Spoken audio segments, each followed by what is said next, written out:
So welcome to the channel.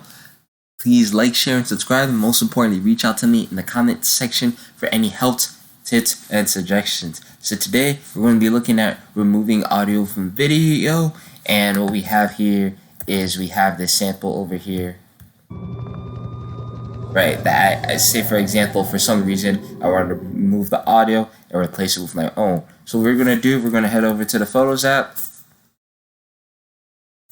right, and then we're going to use import, new video project, and go ahead and add here, right, new video. That's okay. The point is that we want to go ahead and add, so we want to go ahead and do is find that video that we had earlier, right? Here's my sample, like so.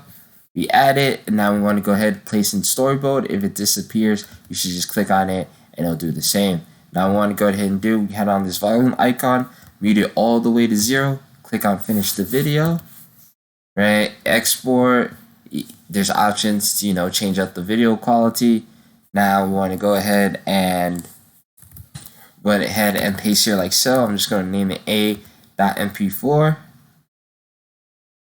right? And then after it finishes exporting, it actually goes ahead and plays it for us, which is actually really nice. So thanks for watching. Please like, share, and subscribe. And most importantly, reach out to me in the comment section for any help, tips, and suggestions.